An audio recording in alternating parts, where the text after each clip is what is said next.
Princess Margaret, Rose of York, was born on the 21st of August 1930.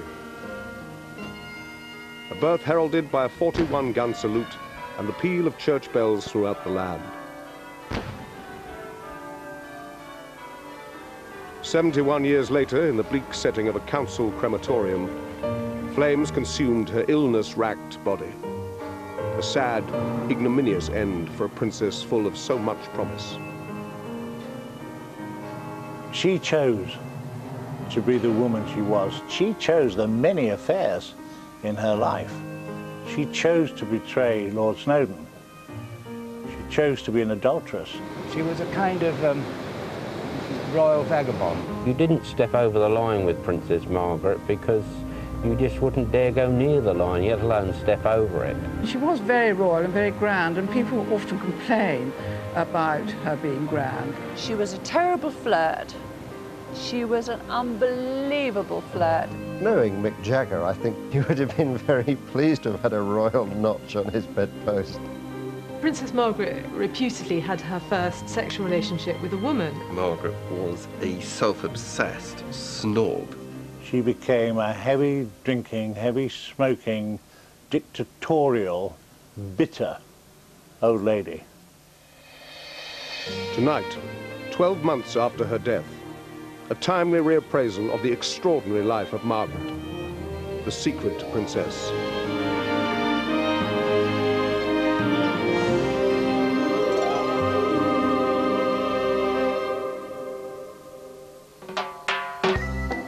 The tiny Caribbean island of Mustique, paradise home of Princess Margaret for almost 30 years. Tonight, two of the princess's closest and oldest friends revisit the house for the first time since her death. My thought is of all the happy, wonderful times I had here with her, and I feel she's here with me today.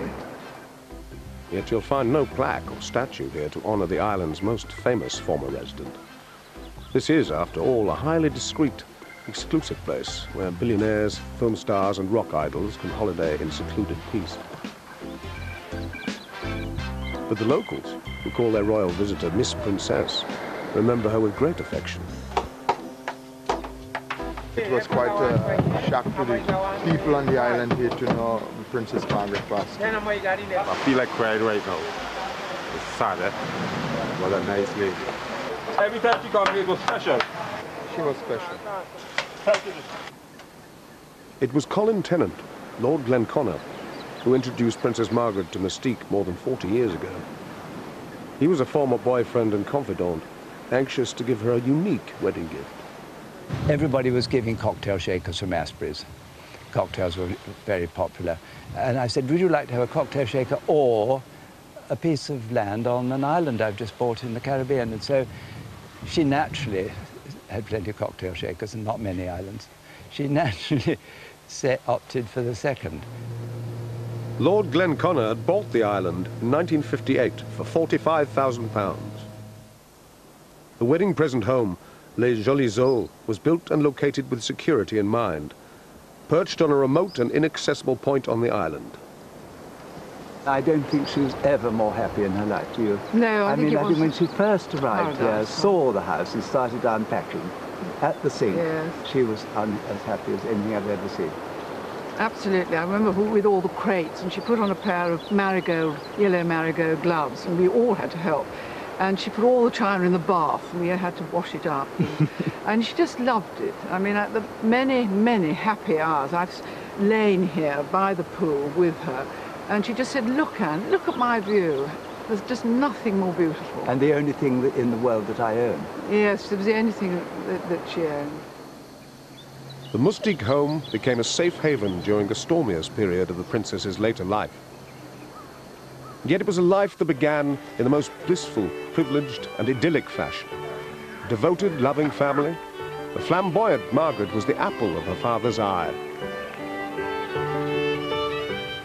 Then everything dramatically changed when, just 6 years old, her uncle King Edward VIII abdicated.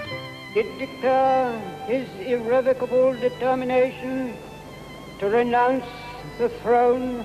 Her father, the introverted, stammering George, became king, leaving her shy sister Elizabeth destined to be queen.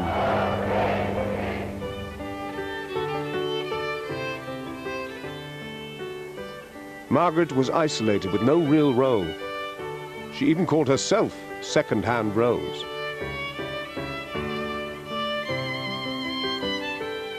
She would be frustrated in romance, unable to marry her love, Peter Townsend, then trapped in a doomed marriage, left pursuing a string of failed love affairs. Yet her friends say she never lost sight of her real mission. Well, Princess Margaret's deepest trait was loyalty. I think her mother probably had instilled into her loyalty to the crown. It wasn't only her sister, who she was, of course, very close to, but it was also an actual question of loyalty to the crown itself.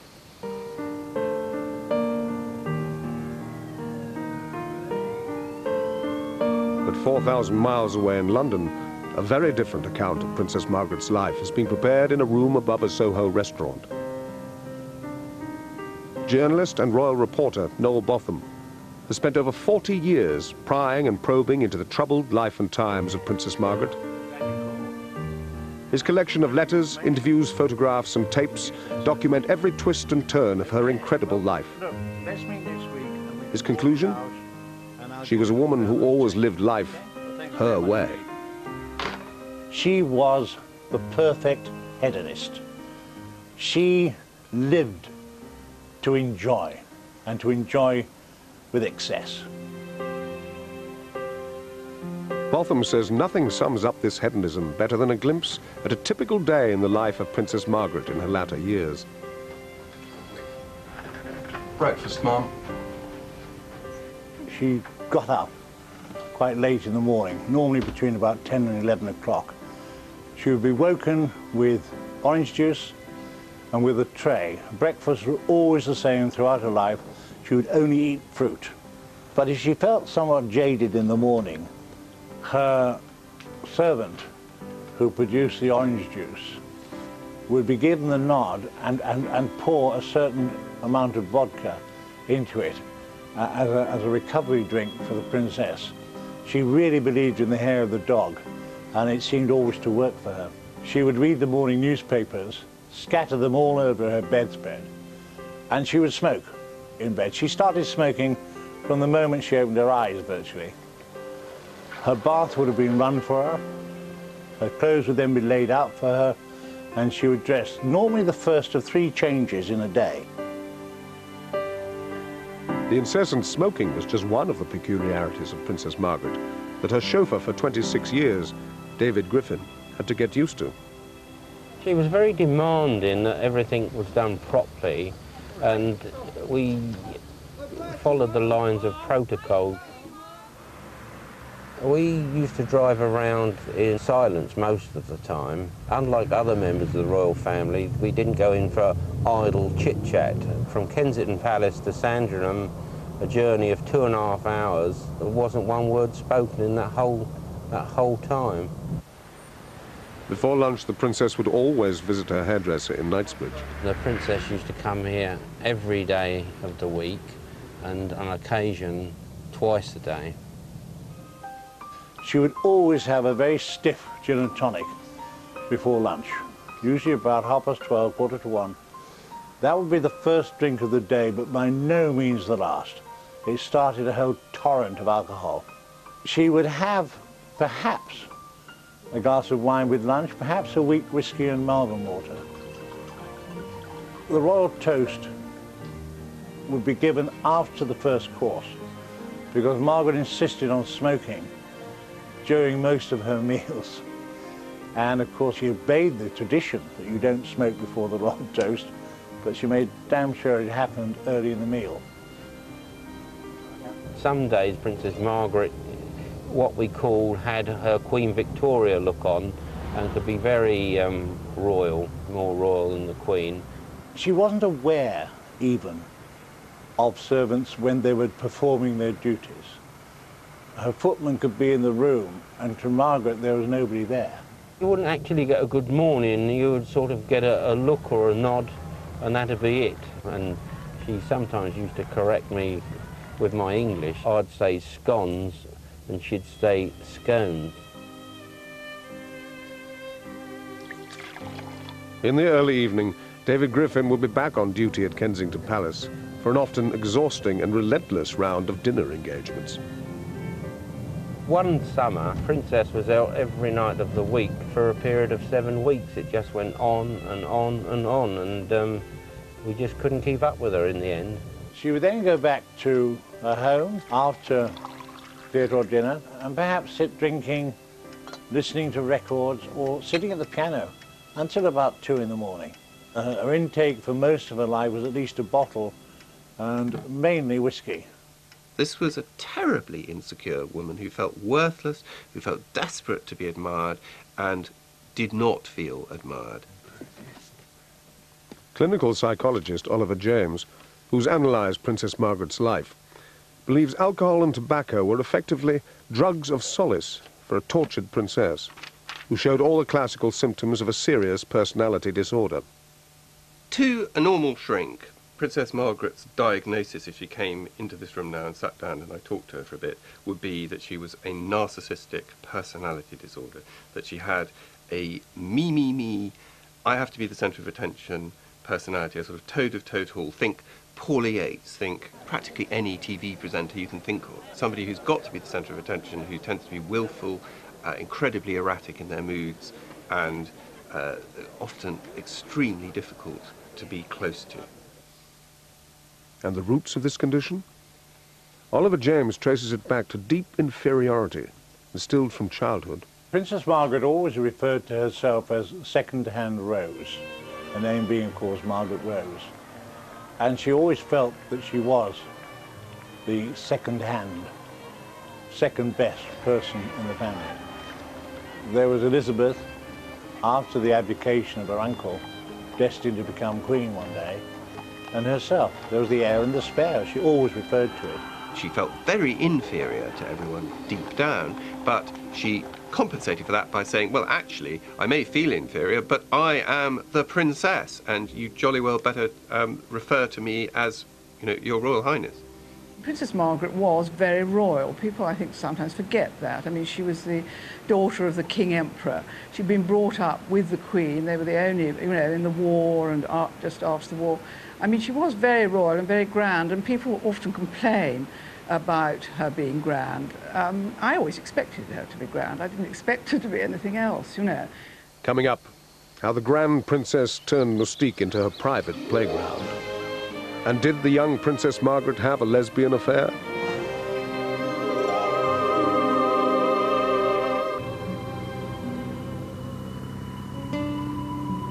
The arrival of Princess Margaret on Mustique would always be a major event.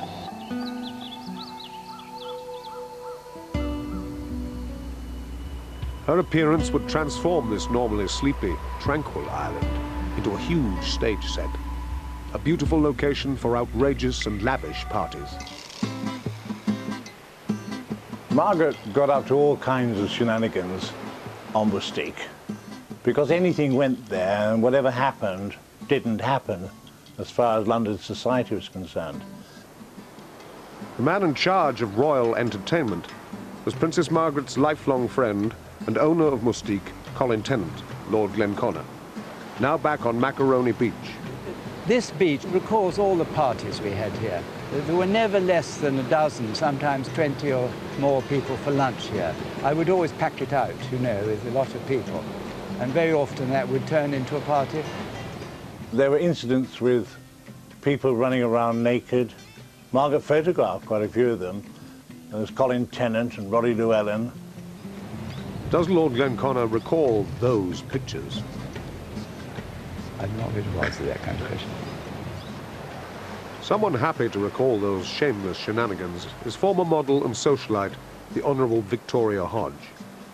I was privileged enough and fortunate enough to be at some of the best parties in Mustique with Princess Margaret. She was a very sexy, sensual woman. And flirtatious, and if the order of the night was a costume party, she would wear the best costume. Princess Margaret wanted to be one of us. Because of who she is, she could get away with anything, really. And did. The man who still owns and runs Basil's Bar in Mustique surely knows the truth about those riotous royal parties. The truth? You mean you haven't been listening?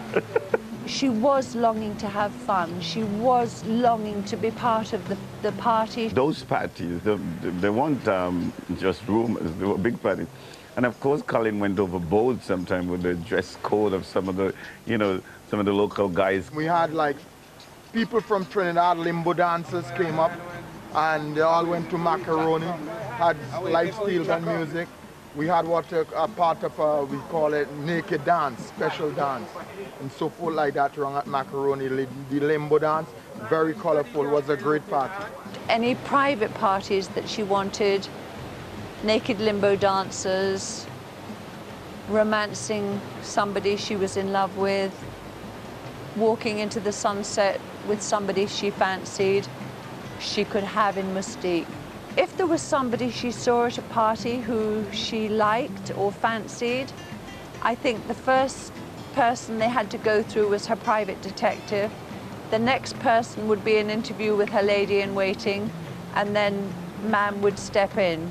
And if you were in the way, you got out of the way. She liked the gentleman very much. I mean, if she saw somebody, she'd say, "Oh, Anne, who's that?" And, you know, I'd perhaps like to meet him, and I again ask who he was and bring him up. Yes, she did. She liked, well, like a lot of ladies do, I think she had an eye for the gentleman. She was a terrible flirt. She was an unbelievable flirt. Anybody that I brought to a party, she accepted. I think she felt entirely safe in my hands. I always went as near to too far as,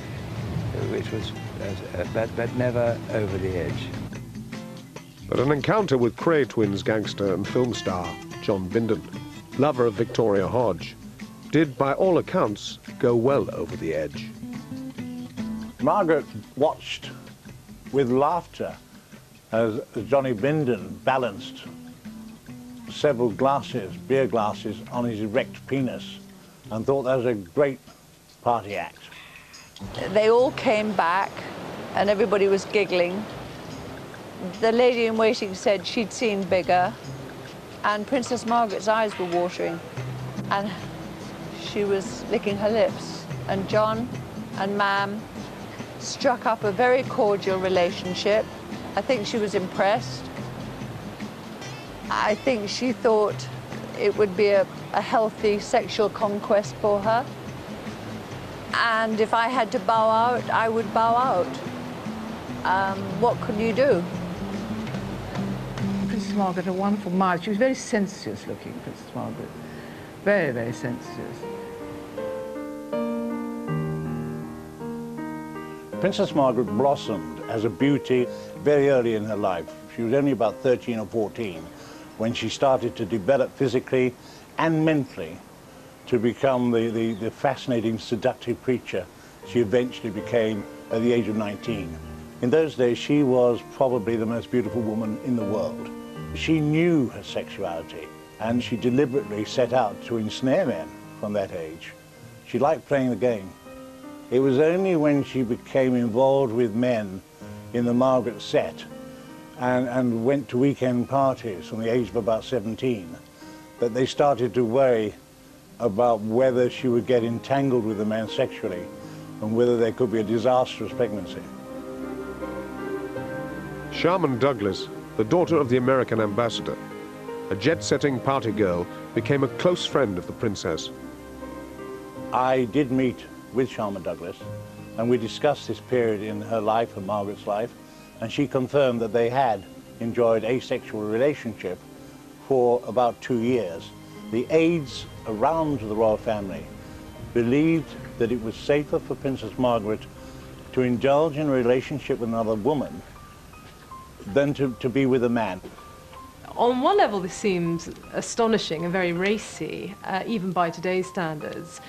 But it has been suggested that this was in fact a tried and tested way of sort of almost not quite exhausting a libidinous princess, but putting her into a safe channel, somewhere where you weren't going to get pregnant, it wasn't going to get out, it wasn't going to be embarrassing that you were consorting with playboys. It would be very underground. I'm not saying, and no evidence ever came to light, that Princess Margaret became a lesbian. Far from it. From the age of 14, she'd been infatuated by a man who arrived at Buckingham Palace to work for her father. Into her life, of course, stepped Peter Townsend, a very good-looking hero, the first man to shoot down an enemy plane over British soil, dashing new equerry to her father, the king, and she adored Townsend from the beginning, and this awoke in her a lot of her latent sexuality because she's had someone to focus on. He was very dashing, and of course he was a war hero and rightly good looking, and everybody was in love with him. Princess Margaret was no exception. By the age of 19, her crush with this man, who was married with 2 children, had become a serious and increasingly talked about love affair.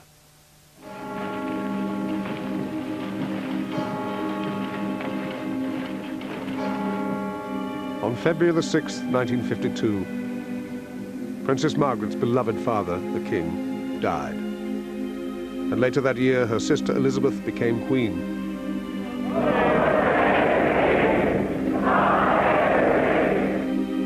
I always remember very sad looking was Princess Margaret on her own. I think at that moment perhaps she realised that life was going to be very, very different for her. And what role did she have? Would romance fill the void? The affair with Group Captain Peter Townsend flourished, despite substantial hurdles. The fact that he was married and had children didn't matter a damn to Princess Margaret.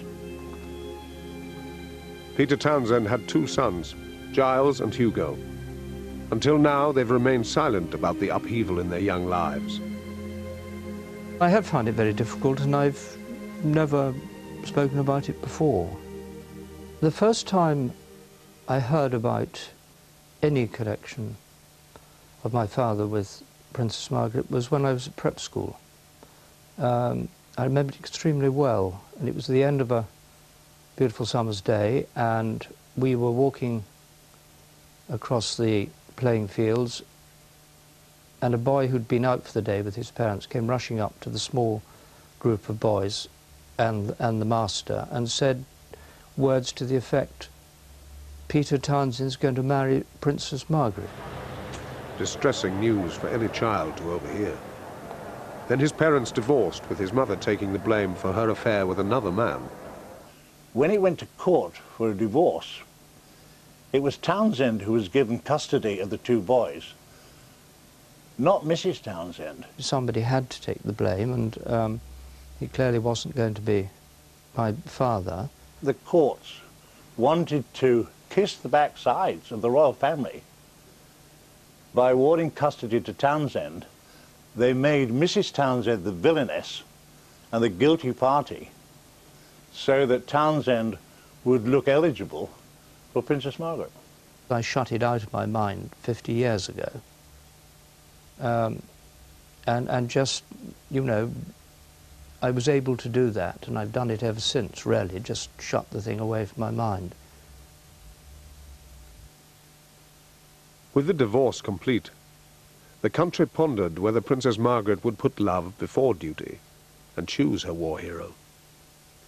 In a dramatic statement, she renounced marriage.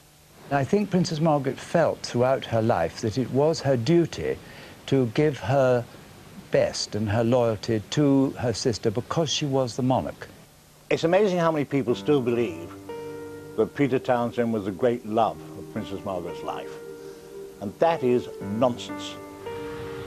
She was told by the Queen, if you want to marry Peter Townsend, you can, but you must give up your title, you must give up the £6,000 a year civil list payment, equivalent to £250,000 a year now, and you must give up your right to live in England and in a palace. Margaret said, I'm not giving those up. Now, if this woman was truly in love with Peter Townsend, she would have given everything up to live with the man she loved. She wasn't prepared to do that. She was a very insecure woman who could not possibly live without being a princess. And of course, if she'd married Townsend, that would have been the end of her occupying this superior position. Whenever Margaret was in trouble in later life and had committed some awful gaffe, then up would come, but of course you can forgive her, because look how she was forced to give up the great love, Peter Townsend. And within 3 months of renouncing Peter Townsend, she was unofficially engaged to a playboy called Billy Wallace. How soon to get over such a broken heart? This young woman approached the 60s and just went off like a rocket. I mean, she wasn't one of the archetypal handbag-carrying 50s ladies that the court then consisted of. Here was a woman who, drank a bottle of whiskey in a day quite happily, smoked 60 cigarettes, hung out with pop stars. She's a rock chick, and it's extraordinary that the royal family at that time should have produced her. Coming up, how Margaret, the rock chick princess, embraced the swinging 60s.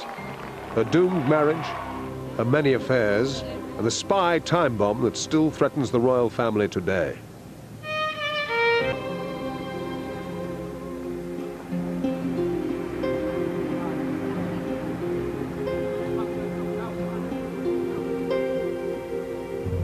Perhaps the most amazing story to emerge from Noel Boffin's investigation into the life of Princess Margaret is that a Russian spy targeted her in the 1960s. Princess Margaret had virtually every night of her life people into the party, people to have fun. They were people from show business, they were odd people she picked up in clubs, they were strange friends from the London social set. They all had one thing in common: they loved to party till the early hours. And no party or premiere was complete without Princess Margaret and her new husband, the photographer and future Lord Snowdon, being in attendance. But these were treacherous times. The period of the early 60s was at the height of the Cold War. London was very much the spy capital of the world. MI5 and MI6, the Americans, the Russians, the French, the Germans, all trawled the same murky world in London. They were all after the same sort of information. The Snowdons found themselves very much the fish trapped in the middle of this net. The net was cast by a Russian called Ivanov, the spy at the heart of the Profumo and Christine Keeler scandal that rocked the Tory government in the early 60s. One of the amazing things about Kensington Palace is that it almost borders on the grounds to the Russian embassy. And it's from there in the Russian embassy that Captain Yevgeny Ivanov, a naval attaché but also a GRU spy for Russia, would spy on the royal family. He didn't have far to look in Margaret's case. His remit would certainly have been to establish a biographical leverage, which was a euphemism for blackmail. It was Stephen Ward, society osteopath and sometime pimp, who introduced Ivanov into the royal circle. Ward became famous for his wild weekend orgies, which involved many celebrities and members of the royal family. He supplied many young girls who he chose to call popsies, and anything went at these parties. Any form of sexual deviancy was accepted. Ward collected photographs of these parties, but mysteriously died of a barbiturate overdose only hours after he'd threatened to publish the pornographic pictures and name names. Ivanov was able to acquire one of the 3 volumes of lurid pornographic photographs that Ward had collected over the years. It has been rumoured that Ivanov copied some of those photographs and returned those to Soviet military headquarters in Moscow. Ivanov told me in Moscow, some years later, that they had material which was devastating for the royal family. None of that information has yet been revealed. Yet it's there, in those files. The real dynamite is still sitting in Moscow. While spies were busy watching the Snowdons, the British media in the 1960s gave the fashionable couple nothing but admiration and deference. There would have been a certain respect for the monarchy then, even if people in the know, newspaper editors, felt that she was overstepping the mark, perhaps a little bit too much of a playgirl. It wouldn't have been as widely reported as now. It would be almost impossible, had Princess Margaret been living now, for her not to be a centre spread of hello absolutely every week and the main fodder, really, for the Sun and the Mirror.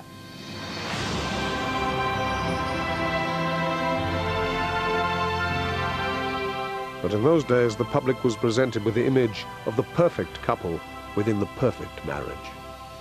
What is absolutely certain is they were physically very well suited. Apart from being about the same height, both remarkably small people, they're also very, very animalistic, if you like, in their sexual needs. Highly charged, couldn't keep their hands off one another. And they hit it off right from word go because she was passionately interested in him. Whether they were ever truly in love, I don't know. Tony Snowdon was the father of her children and her husband for a while, but never her mad, wild love that she wanted and deserved. I think that Princess Margaret was a dominant figure, but she happened to be drawn to, in those cases, well, in Lord Snowdon's case, to a dominant male. I think that was probably the trouble. Theirs was a marriage in crisis, almost from the time they returned from the honeymoon. Tony would like to have friends in for drinks. He'd like to go to bed reasonably early. Margaret wanted to stay up till 2 or 3 in the morning, and of course, being the princess, nobody was allowed to go to bed. Nobody was allowed to leave until she decided to go to bed. And this grated on Tony. He loathed certain things about her. Small mannerisms became very important. He disliked the way she constantly screamed, "Where are my effing fags?" Tony would leave her wicked little notes like 20 reasons why I hate you. And he'd describe her to people at a table like a little fat manicurist. I have a lot of thoughts about their marriage. I mean, I was there a lot of the time when they were together. And I mean, I know I've actually always taken Princess Margaret's side because she was a wonderful friend to me and I loved her. But Tony really, I think at moments, was very unkind to her. And he just had very, very little patience with her a lot of the time. I have seen him be extremely unkind. Narcissists are just living in their own little world, people like Margaret. And, you know, they have as their dictum, I am perfect. And then for a few people, they'll say, you are perfect too, but you are part of me. They do fall in love, narcissists. They really do have kind of plunging, falling in love behaviour. But at the same time, of course, they have terrible, terrible disappointments because they've idealised this other person. They've invented this fictional other person related to that person who's an aspect of themselves, really, and then find it terribly disappointing. And she would say, do you know who you're speaking to? And Snowdon said, yes, I'm speaking to my wife. And Margaret said, oh, no, you're not. You're speaking to Her Royal Highness, Princess Margaret, sister to the Queen, and don't you ever forget it. This was the nature of Princess Margaret, even to her husband, and he couldn't cope. They took to sniping at one another across the dinner table in front of guests. Patrick Litchfield, Lord Litchfield, the Queen's cousin, said that it was open warfare between them. After this constant battling, there was no hope. Already their 6-year marriage, that produced 2 children, was all but over. Photographer Lord Snowdon volunteered for lengthy foreign assignments, and they both sought solace in the company of different lovers. Princess Margaret had a fling with Tony Barton, a close friend of her husband, then a far more passionate, painful affair with Robin Douglas Hume, nephew of Tory Prime Minister Alec Douglas Hume. Robin confessed the whole story to Noel Botham in this private drinking club in Soho. The usual, please. They took up where they'd left off quite a number of years before. And suddenly he was back in favour and a regular guest of Margaret's at her table.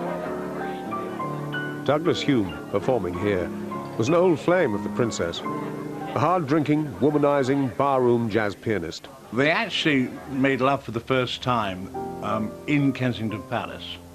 But Robin invited her to stay at his home down in Surrey, and she went there for the weekend.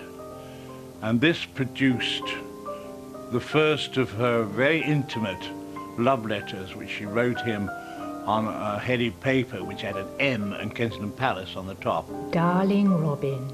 And they each started off, Darling Robin. Thank you for a perfect weekend.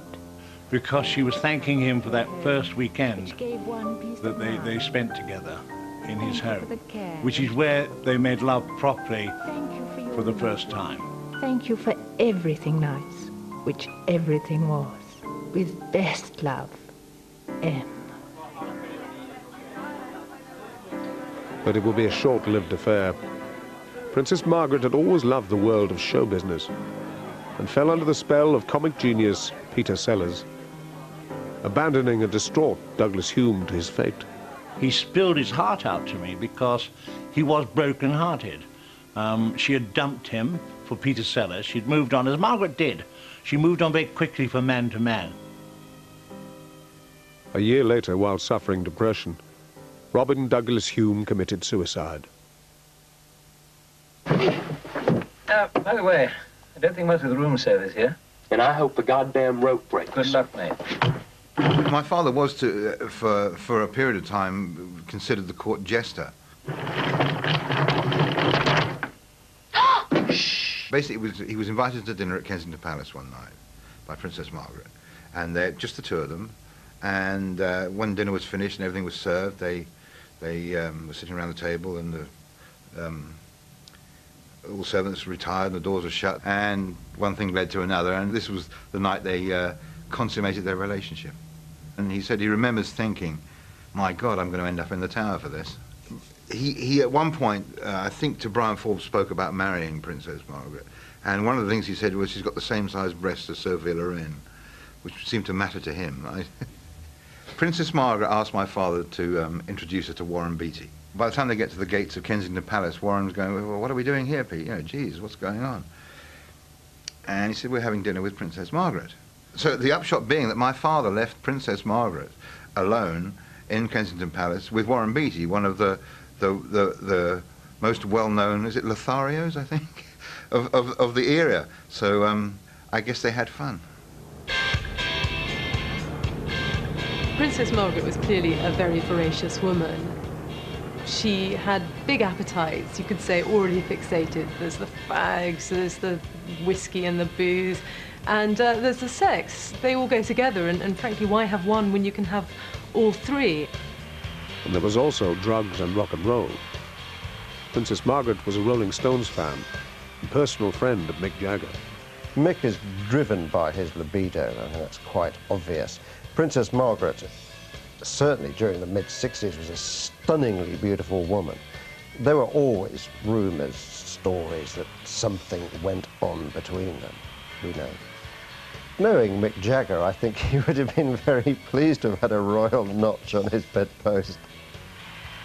Princess Margaret attended the Rolling Stones concert at Earl's Court and was backstage in their dressing rooms, and there were many rumours of what actually was being consumed in those dressing rooms. But her reaction was, cocaine, what an amusing little drug. And they brightened up after that, and when she disappeared into the loo with a lady who was also present in the dressing room and came out with eyes sparkling and very happy, they realised perhaps this wasn't such a shocking thing for this royal guest to experience. Mick Jagger also owned a home on Mustique, further fueling stories of a bond between the pop star and the princess. Stories that persisted till her death. Margaret was always adamant that Mick Jagger should be given a knighthood. It was actually one of her deathbed wishes, apparently, that he receive one. And of course, lo and behold, 4 months after she passes away, what do we get? Mick Jagger, A Rise for Mick. Coming up, the affair with toy boy Roddy Llewellyn, how Princess Margaret lost her beloved Mustique home, her failing health and tragic final days. Princess Margaret had three principal loves in her life: her father, herself, and Roddy Llewellyn. Roddy Llewellyn, a landscape gardener, was a frequent visitor to Princess Margaret's home on Mustique. He was 17 years younger than the princess. They met at Lord Glenconner's ancestral home, Glen Castle in Scotland. We were what's called short of a young man at one point, and so I rang my Aunt Violet Wyndham and said, did she know at the last minute of anyone? She suggested Roddy Llewellyn. I mean, it was quite clear that he was exactly right. You know, you hear in stories tales where they fell in love at first sight. Well, that's what does happen to people. I remember at one point, Roddy saying to me, I went for a walk with him, he said, oh, he said, I think Princess Margaret's so beautiful. She's got the most lovely eyes I've ever seen. And I said, well, Roddy, you know, don't tell me, tell her, you know. And I think he did. Roddy was a very, very special relationship and a very important relationship to her. And I believe that they were very much in love. He was wonderful to her. I mean, he sort of cheered her up. She absolutely loved him. Margaret, from what her various suitors have told me, was an incredibly demanding lover. Roddy found he just couldn't cope with the princess's demands, sexual demands, physical demands on him. And he suffered almost a collapse and ran away. He jumped on the first aeroplane leaving Britain and ended up in Turkey.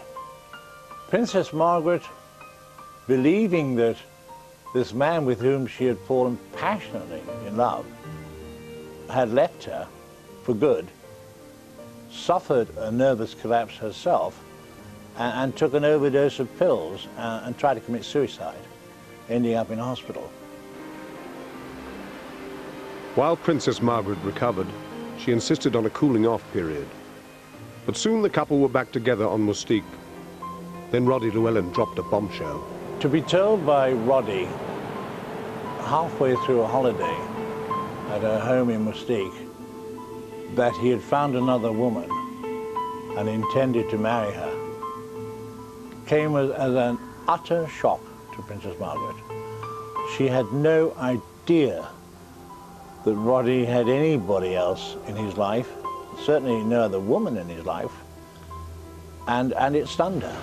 I think she was one of the saddest people, over gregarious, overindulgent, desperately wanting fun, desperately wanting to be in the party. But her life was very sad and over when she was quite young. It hurt her considerably, and she never really recovered from that for the rest of her life. It was such a stunning blow. The holidays in Mustique continued for many years. By this stage, Princess Margaret no longer owned the house. She gifted it to her son to avoid death duties. Her health was failing. She suffered a stroke and then badly scalded her feet in the bath while in Mustique. The family felt it wasn't safe for the frail princess to continue staying in her isolated Caribbean home. So Les Jolies Eaux was sold.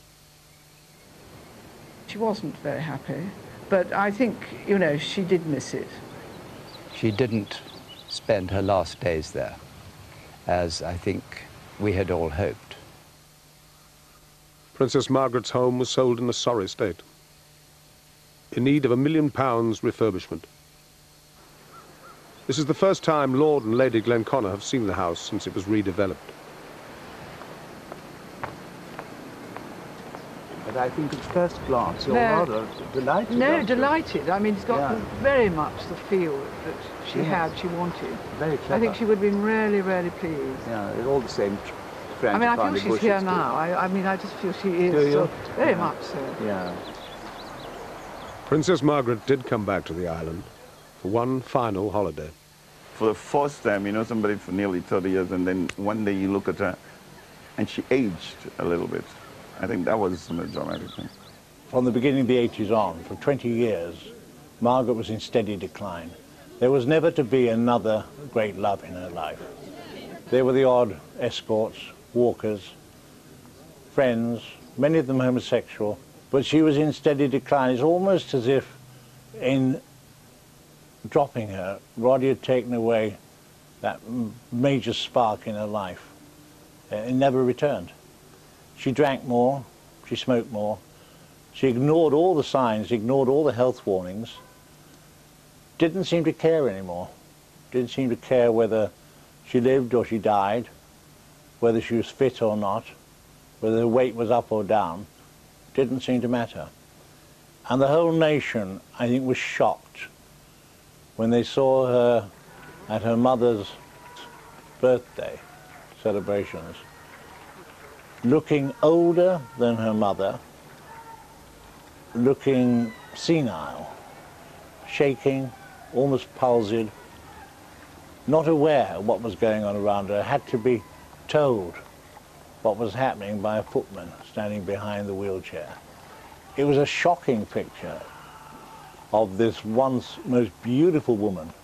When the princess was starting to get ill because she'd had her first stroke, when she used to be out in the car sometimes, you could see that she'd dropped off into a rather deep sleep, and being a little bit worried, I used to just put the brakes on a little bit firmly now and again, just to make sure she was still with us, and she'd wake up then.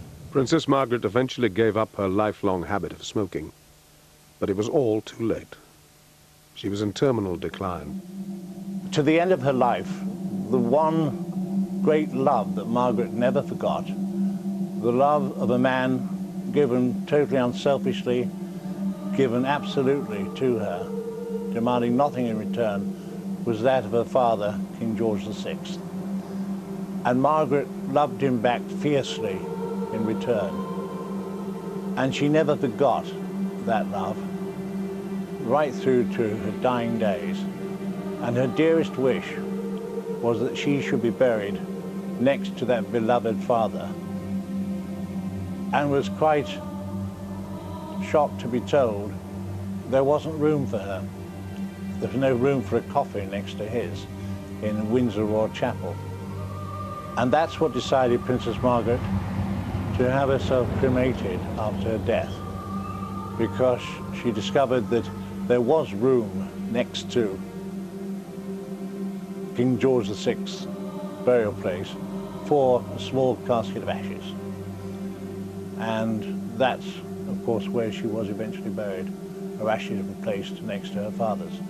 It was perhaps ironic that Princess Margaret, whose birth was greeted with a 41-gun salute and pyres all over the country, to have to be put in line to go into a public crematorium to be turned into ashes. It was the most common, most ordinary exit for such a very grand princess. This was certainly not the ending Princess Margaret Rose of England would have chosen for herself, but it was the only way she could ensure that she would lie next to her father for eternity.